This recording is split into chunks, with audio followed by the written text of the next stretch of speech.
नमस्कार दोस्तों, राधे राधे, हरे कृष्णा। चीकोज रेसिपीज में एक बार फिर से आप सबका स्वागत है।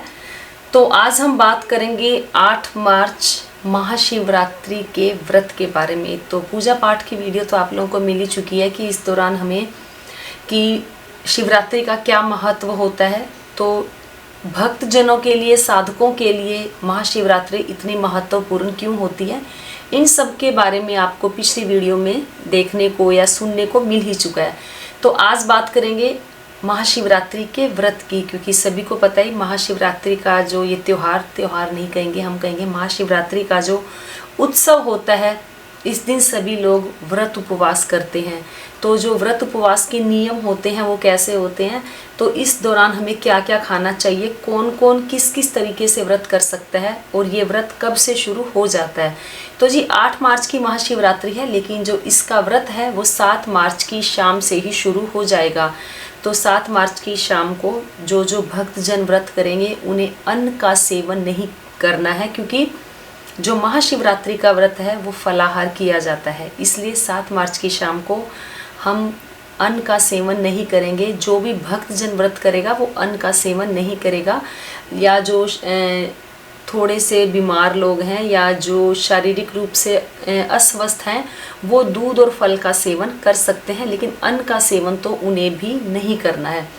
तो महाशिवरात्रि के दिन यानी कि 8 मार्च को सुबह उठेंगे, स्नान करेंगे, ओम नमः शिवाय मंत्रों का उच्चारण करेंगे, मंदिर जाके पूजा पाठ करेंगे और अपने अंतर मन में ओम नमः शिवाय मंत्र का जाप लगातार करते रहेंगे।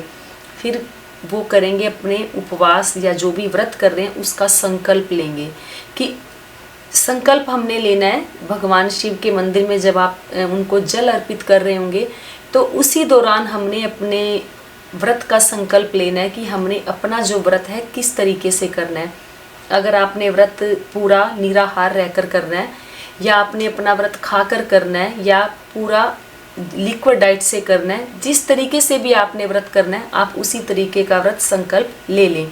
तो लेकिन जो साधक होते हैं वो भी 2-3 प्रकार के होते हैं। जैसे कुछ तो पहली बार व्रत कर रहे होते हैं, तो ये उनके लिए बता रही हूँ कि जो सब बिल्कुल पहली बार व्रत कर रहे हैं, कि आज से जैसे महाशिवरात्रि से इन्होंने व्रत शुरू किया है, तो वो अपना व्रत जैसे फलाहार खा सकते हैं, या जो नवरात्रि में भोजन किया जाता है वो भोजन कर सकते हैं। एकादशी में जो भोजन किया जाता है जिसमें अन्न नहीं होता, वो भोजन करके वो अपने व्रत का जो है पूरा पालन कर सकते हैं, वो अपना व्रत कर सकते हैं।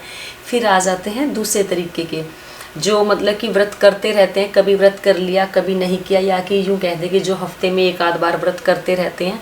तो वो लोग कुछ ऐसे व्रत करते हैं जैसे कि बिल्कुल लिक्विड डाइट पर रहते हैं। वो लोग जूस ले लेते हैं, कोई दूध ले लिया या कोई लिक्विड डाइट ले ली, वो अपना इस तरीके से व्रत करते हैं, या पानी पीकर अपना व्रत करते हैं। यानी कि वो लिक्विड डाइट लेते हैं और अपने जो व्रत है वो अपना पूरा दिन व्रत करते हैं। फिर तीसरे हो जाते हैं साधक, जो बिल्कुल सधे हुए होते हैं, जो व्रत करते ही रहते हैं। वो अपना व्रत करते हैं बिना कुछ खाए पिए पूरा दिन पूरी रात, क्योंकि महाशिवरात्रि, रात्रि का मतलब रात्रि का जागरण होता है। महाशिवरात्रि के दिन रात्रि की पूजा का विशेष महत्व है। 4 प्रहर की पूजा होती है, वो पूजा अर्चना करने के बाद ही अपना व्रत खोलते हैं। तो जो पूरा दिन, जो बिल्कुल सधे हुए साधक होते हैं, जो बिल्कुल प्रॉपर नियम से करते हैं, वो पूरा दिन कुछ नहीं खाते हैं, पूरी रात कुछ नहीं खाते हैं, 1 बूंद पानी तक नहीं पीते हैं, 4 प्रहर की पूजा करते हैं। उसके बाद 9 मार्च को स्नान करके फिर से भगवान शंकर का अभिषेक करके अन्न का दान देकर अपने व्रत का पारण करते हैं। तो ये नियम होते हैं व्रत पालने के, लेकिन अलग अलग तरीके के लोग होते हैं जो अलग अलग तरीके से व्रत करते हैं। लेकिन जो भी व्रत करें आप अपने शारीरिक सामर्थ्य के अनुसार करें। ऐसा नहीं कि आपका मन खाने को कर रहा है या आपने तबीयत खराब हो रही है लेकिन आपने नियम ले लिया, संकल्प ले लिया कि मैंने तो बिना पानी के व्रत करना ही करना है, तो मैं बिना पानी के ही व्रत करूँगा। तो इसका कोई फ़ायदा नहीं होगा, क्योंकि ना तो आपका ध्यान मंत्रों में लगेगा, ना आपका ध्यान जागरण में लगेगा, ना आपका ध्यान जो ध्यान होता है उसमें लगेगा, मेडिटेशन में लगेगा। तो अपने शारीरिक सामर्थ्य के अनुसार व्रत करें। तो व्रत कोई भी कर सकता है, बच्चे भी कर सकते हैं, बड़े भी कर सकते हैं, जो युवा पीढ़ी है वो भी ये इस व्रत को कर सकते हैं। और बड़े इस व्रत को करते हुए बच्चे तो सबसे ज़्यादा आनंदित होते हैं, क्योंकि इस व्रत में वो पूरा दिन कुछ ना कुछ खाते रहते हैं। तो आप अपने जो भी व्रत का संकल्प लें, शारीरिक सामर्थ्य के अनुसार व्रत लें, लेकिन जब आप व्रत का पारण करेंगे अगले दिन भगवान शंकर को जलाभिषेक करके अन्न का दान देकर ही व्रत का पारण करेंगे। इन सब में आपको समर्पण भाव जरूर दिखाना है, भगवान शिव के प्रति समर्पित रहना है। आपको चाहे 2 मिनट के लिए ही आंख मूंद कर ध्यान जरूर करना है महाशिवरात्रि की रात, जिससे कि जो एक ब्रह्मांडीय ऊर्जा प्राकृतिक रूप से धरती पर आ रही है उसको हम ज़्यादा से ज़्यादा ग्रहण कर सकें। जो प्राकृतिक रूप से आ रही है वो तो आ ही रही है, जितना वो हमारे अंदर जाएगी उतना तो जाएगी ही जाएगी, लेकिन अगर हम ध्यान में बैठेंगे, भगवान शिव के साथ जुड़ेंगे, तो वो ऊर्जा हमारे भीतर और भी ज़्यादा आएगी और हमारा जो आध्यात्मिक यात्रा है उसमें विकास होगा। हम आध्यात्मिक पथ पर, भक्ति के पथ पर और आगे की तरफ जाएंगे।